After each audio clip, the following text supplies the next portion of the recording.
Hi, welcome to Sunday's installment of The Doctor is In, Ask Dr. Arwady. I'm Sybil Madison, your Deputy Mayor for Education and Human Services, and I'm here with Dr. Allison Arwady, our Commissioner of the Chicago Department of Public Health.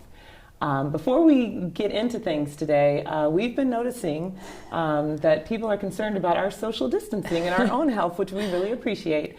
We just wanted to demonstrate that we are far enough away from each other, and this is a good way to determine if you have enough social distance. And Doctor, can you explain that for us? Yeah, I can. So this is something I learned back in 5th grade art, and those of you who are at home taking care of kids, have them practice this. Your arm span is almost exactly your height. And so if you take an arm span and an arm span, that's going to be about 6 feet, generally speaking. So we may look closer than that on camera, but even where you're out and about, that's how far you want to be away from folks. And we're glad you're worried about us. Yes, we are. For those of us who are still showing up at work, this is a good little way to say, hey, colleague, let's push back a little bit. Any other comments or questions, we're happy to receive them, put them in the box below, and then also use hashtag AskDrArwady on Facebook or Twitter to get those questions into us today. We always start off with an update from our commissioner, and so Dr. Arwady, what do you have for us today? All right, good morning everyone. So this is our first day officially under the stay-at-home order, and I was out as an essential worker, seeing very little traffic on the street, seeing really very few people out. That's great, that's what we want to see. We've spent a lot of time the last couple of days talking about flattening the curve, showing you some images and some graphics that help make you understand why this is so important. But today we're going to go back to our Chicago data. I'll remind everyone that if you have questions about coronavirus and you're in Chicago, chicago.gov/coronavirus is where we want you going. We update our data every day in the afternoon. There's a press conference every day with the governor at 2:30 where the statewide numbers are given. We are also updating our own local numbers in that approximate time frame.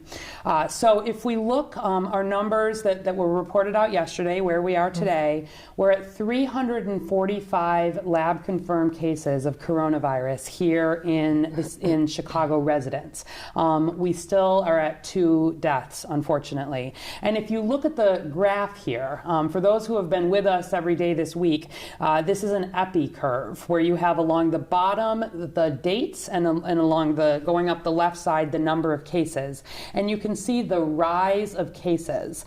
You might wonder, why does the number from 320 not exactly match the increase? Our prior date had been 212, so we went 212 to 345. Why is that number different? Again, it's because this graph shows the date of collection, and so sometimes it can take more than one day for all of the data to make its way into the system. So that's our graph. If we move to the next graph, that really shows this data on the actual curve, and you'll see that this is going up exponentially.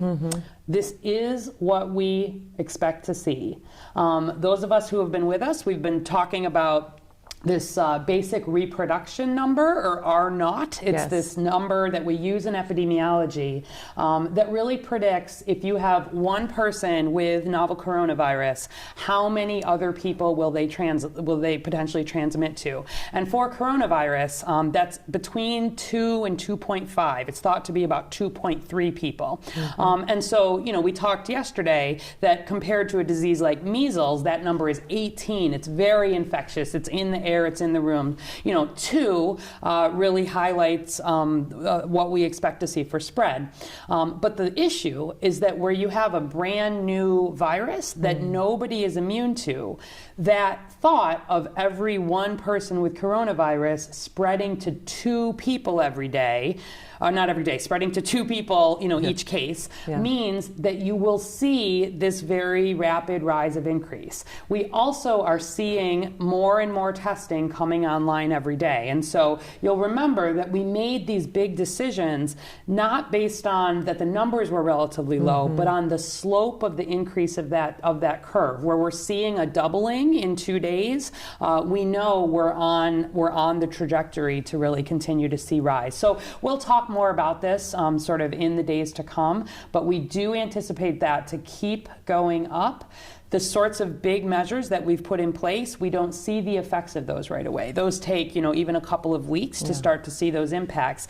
And that R naught number, what it's impacted by are things like how infectious, how transmissible is this virus, but also how many people who are not immune do you come into contact with? We can't do anything about the basic biology of the virus, and we can talk more about that, but we can do a lot to really limit how much people who may have COVID are coming into people who are not immune. And so we'll keep talking about these epidemiologic principles, but I figured we'd just use the official terms from the beginning and we'll learn some epi as we go. Yeah, but that just underlines the point of why we have this stay-at-home order. Right, the stay-at-home order, really the goal of that, first and foremost, everybody, if you are sick, even a little bit sick, even the slightest bit you're not feeling well, we want you home.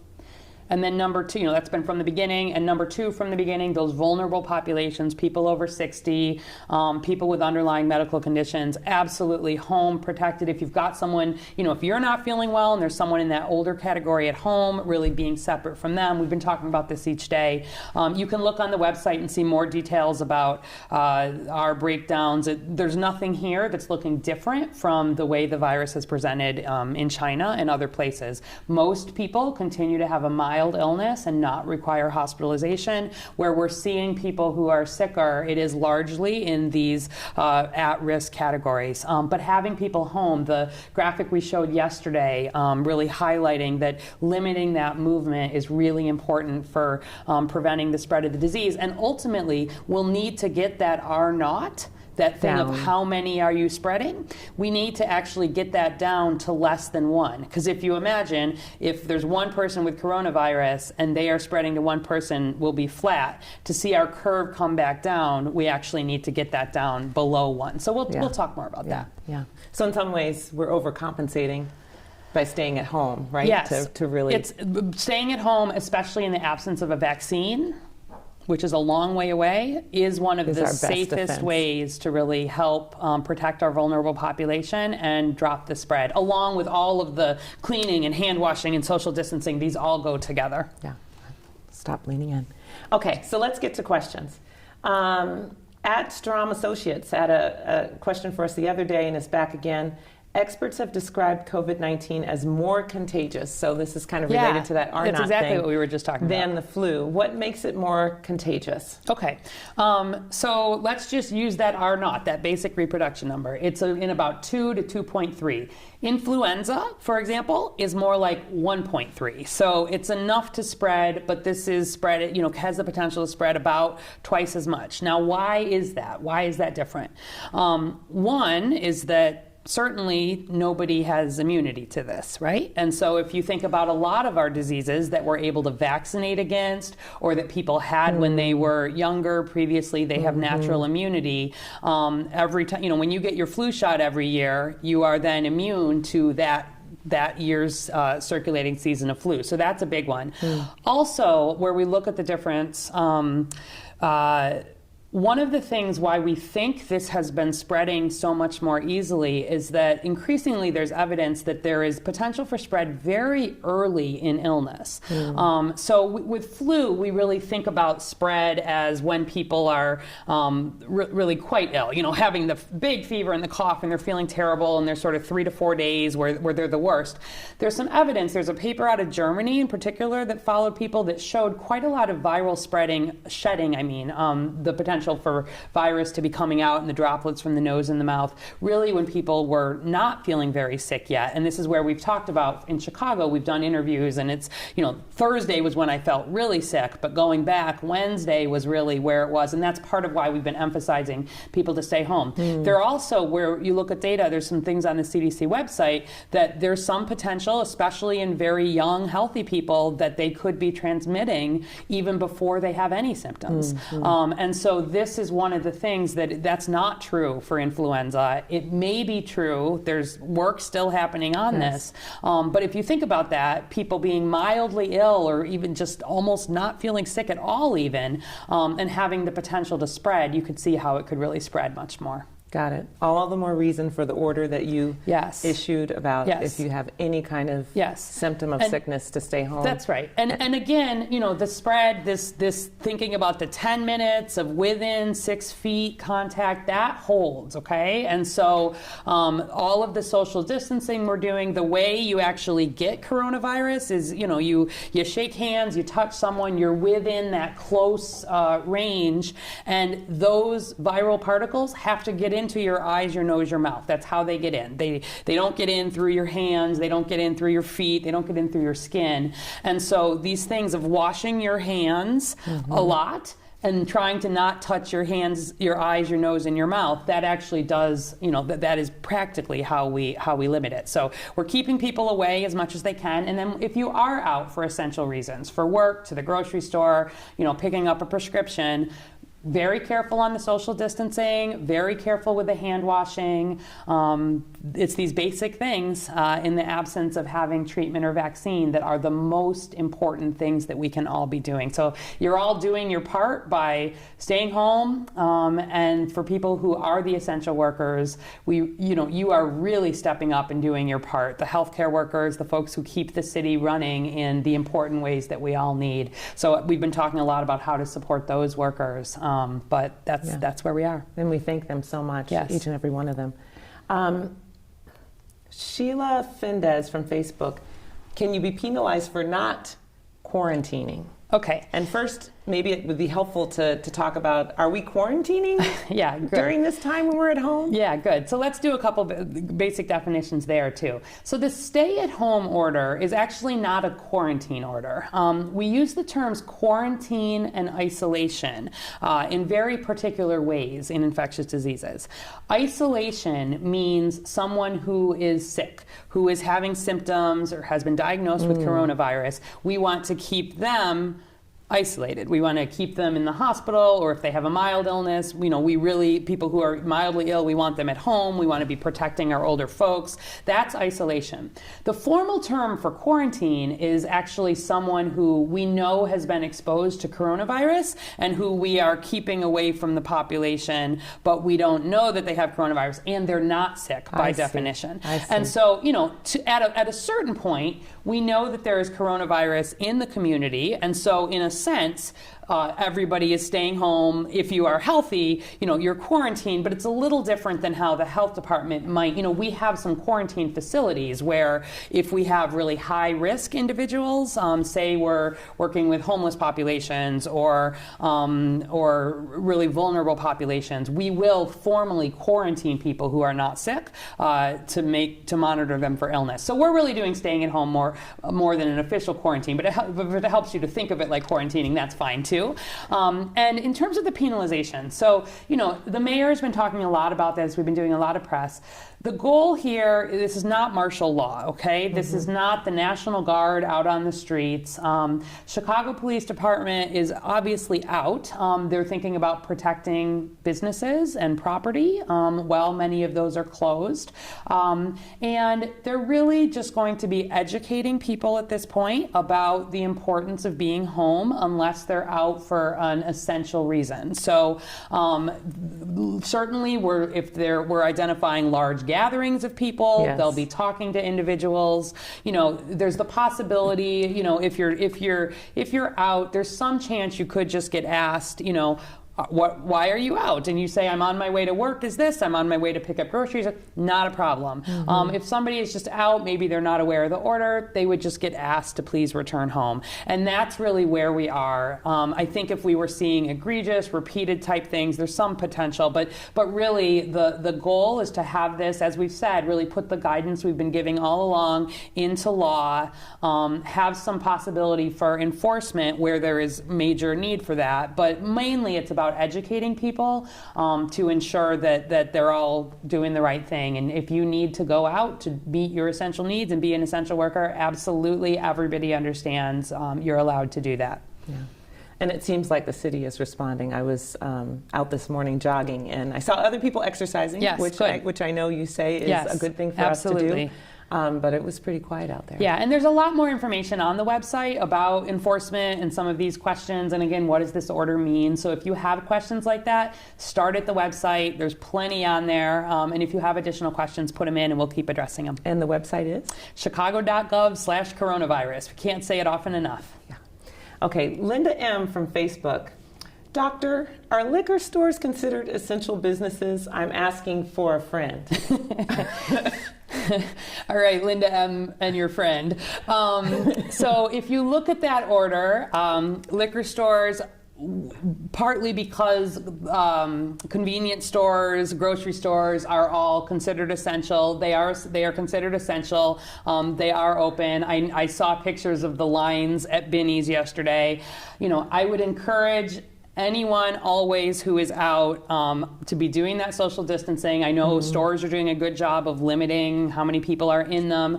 And please, if you're purchasing alcohol, this is not for parties, obviously. This is not for social, Good getting point. people together. And frankly, I would just encourage people. This is a stressful time generally, and we do want to think about ways to manage our stress that are not going to necessarily be linked to substances. We know that I get it. Like everybody is, home and taking care of kids and a glass of wine and whatever, but it's essential, it's there, but try to be thinking, if you can, about other stress relieving techniques, because we don't want to sort of run the risk of people becoming more dependent on substances, and I think there's some real potential for that. So it's available, but be careful and really be thinking about it. Don't use it for parties, and as much as you can, try to not have it be something that you're turning to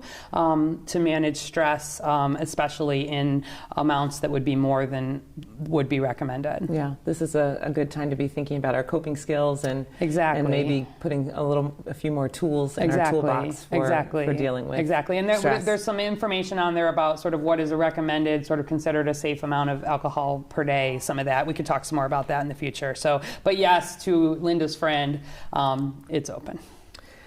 Christina Marie, could you catch the virus by eating food prepared by someone who has the virus? Okay. So we've touched on this a little bit in prior days. You do have to actually inhale the virus and get it into your lungs, into your respiratory system, not into your GI system. And so we don't think a lot about food as being a major route of transmission for this. I pointed folks the other day to the FDA.gov website, the Food and Drug Administration, which has a lot of information about food broadly. A couple of things. So Chicago Department of Public Health regularly inspects your restaurants in Chicago every day. We inspect them all every year. We follow up, we ticket, we make sure that everybody who is working in your restaurants has the appropriate sanitary training, that they're following the appropriate things to keep your food safe. We follow up on foodborne outbreaks. We regularly do a lot of work in restaurants. Right now, where restaurants are, operating in this non-dine-in way, they are being extra careful, right? Just as all essential workers are. And so really, again, if anybody is sick, I don't care how essential you are, I start feeling sick, I won't be out. If a restaurant worker is feeling sick, they should not be working. We absolutely want everybody, really in all essential settings, pushing that message hard. But even if say they were to be working, they're using their appropriate hand washing, which they do anyway in preparing food. They're doing it even more right now. I would not have a significant concern. And then when you're eating it, I would not have a significant concern. That's food. Everybody, please wash your hands always before you eat. But that's not a major worry for me at all. Okay, yeah.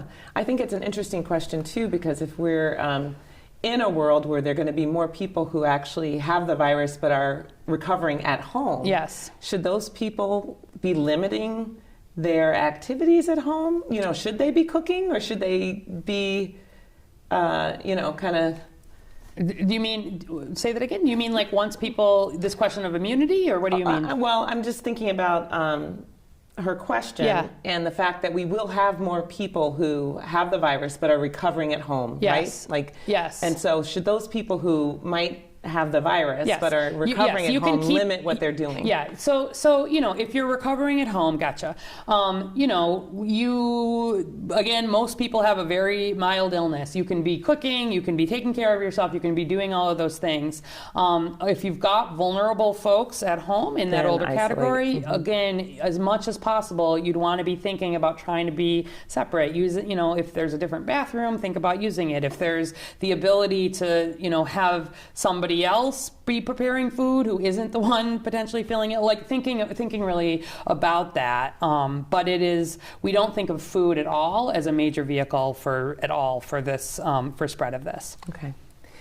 Christine from Twitter, what is being done to get protective gear to our nurses, doctors, and medical staff at hospitals? Oh, sure. So we talked about this some yesterday, but obviously it's one of the top priorities at the health department. And, maybe we'll do a dedicated one in the next week or so, really talking about the healthcare system and the work that's happening there. So the Chicago Department of Public Health, as part of our pandemic planning that you've heard me talk about, we do have, some stockpiles of supplies. Not just for this kind of pandemic, but for other kinds of emergencies. And, we recognize that there have been supply chain disruptions. And so, and just a lot more people, in the same way you all are feeling much more like you want to clean at home than you normally did and want to be washing your hands a whole lot more.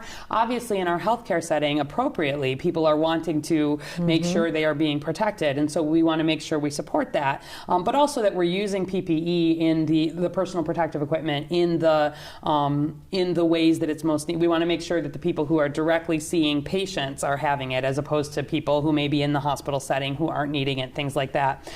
So just this week alone, Chicago Department of Public Health, we distributed more than 220,000 masks to our 28 hospitals. Wow.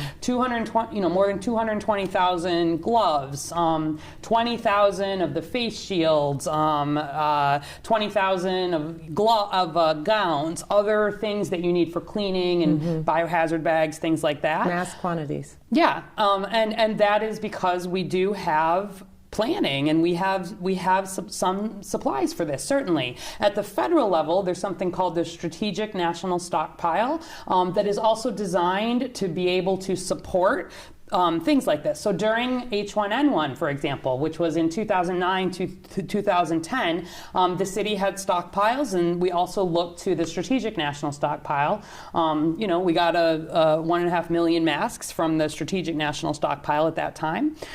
So we have supplies. We will continue to be supporting our hospitals, but also long-term care, obviously our first responders. There's also work happening thinking, I know that there are other settings that are feeling like they're wanting personal protective equipment. We want to make sure we're using science in terms of how that's being used. I know on the website, again, chicago.gov/coronavirus, at resources, there's some tab about if you have supplies that you want to donate, for example, you're thinking about what that looks like. We have things for medical and non-medical. We're working on making sure that there's ways that people who want to volunteer are able to do that. So medical and non-medical there, Greater Chicago Food Depository, for example. You can just go to chicago.gov/coronavirus and it'll link you to places in Chicago. We have something called the Medical Reserve Corps.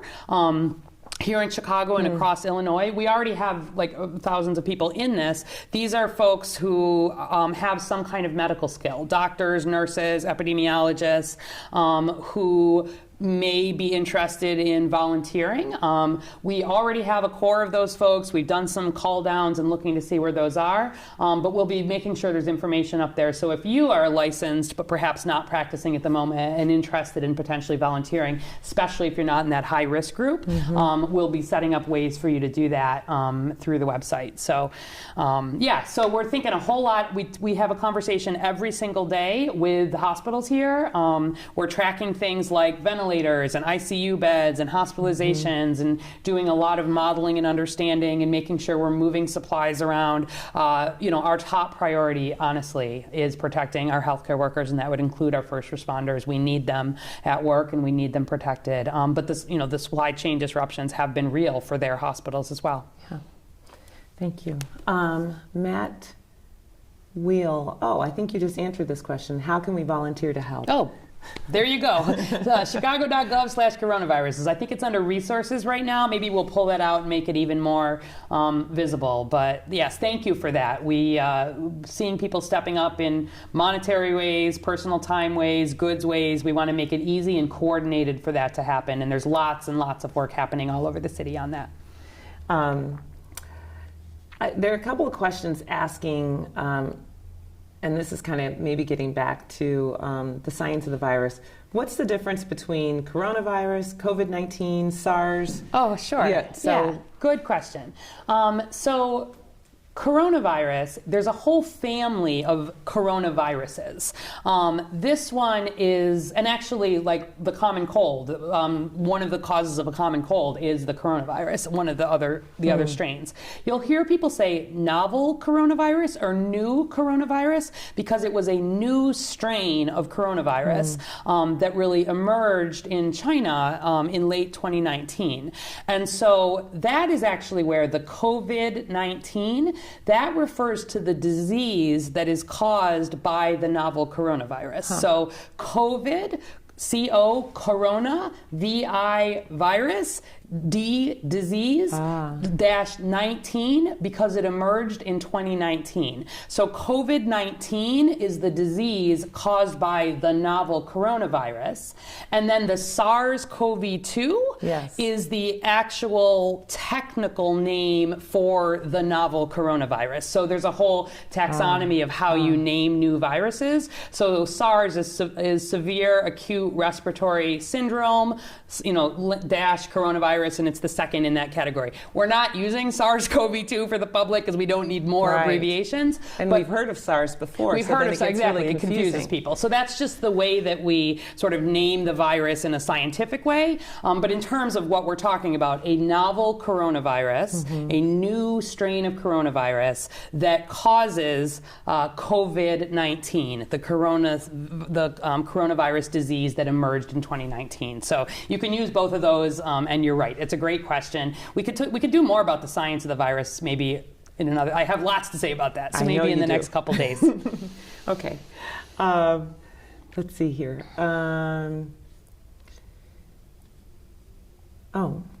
What is your number one piece of advice to residents of Chicago? Okay, my number one piece of advice is to follow all of the public health guidelines. Stay home if you're sick, even a tiny bit sick, don't risk it. If you're in that 60 and over and underlying conditions group, please, home, protecting yourself, being careful even within your own environment unless it is absolutely essential to be out. And we recognize, again, there are essential workers and there are essential needs to go out and get food. We've talked about how to protect that. And then thirdly, the reason we have this stay-at-home order is that we want people staying at home as much as they can and then stepping up in the ways that it is appropriate for you to support those of us who do need to be out to really make sure that we continue to function in these basic ways. So that's more than one piece, but they all go together. Just, stay calm. We'll let you know the things that you need to do, the things you don't need to do, and really keep sticking with our advice. You'll note it hasn't changed from the beginning. We've just gotten stronger and stronger and have been moving it into law. Okay. So we only have a couple minutes left, and I know you like to end, Dr. Arwady, with some ideas about things that people can do. Yeah, so all kinds of great stories coming out around Chicago, people just being creative and thoughtful. We had mentioned yesterday this Koval distillery that has turned their distillery into hand sanitizer making and figuring out what that looks like. I heard a story of someone who hung up a clothesline in the front yard to be able to hang the kids' art on it, sort of an outdoor neighborhood social distancing kind of gallery. You could imagine others putting art up. up, this is not fine art, this is kids art, but a way to kind of have something that shows neighborhood togetherness that doesn't require any touching. We've also seen some nice things with using 3D printing in creative ways. I saw something out at University of California, San Diego, where they're working to figure out how you can actually use ventilators safely to ventilate more than one person should you need to. Just really important engineering and creative ways to overcome the supply chain. In terms of things that you should do today, go outside, even if it's on your front porch or your back porch, take a short walk, by yourself. That's safe. It's good for your mental health. Turn off your TV for a few hours. Make a schedule, if you can, for yourself and the people who are at home. Think about the things you'll be doing. It helps make you feel more in control. Especially for children. Especially for children, absolutely. And then, the things that we've been saying, reach out, call people, be in touch, get those things set up. Please go check out our website. Every day, I'd love more people on chicago.gov/coronavirus. And then put questions in and things you'd like us to address, good ideas that you have, positive news stories. This is serious. This is going to get worse. I want people to understand these numbers are going to keep going up. You're going to increasingly be hearing stories of people in and near your lives who have been diagnosed with coronavirus. And we're going to be sharing that as we know it, but we do need people as much as possible to be following this advice, and a lot of those mental health pieces go along with it. So more to come. We'll be back again tomorrow. Okay, thank you.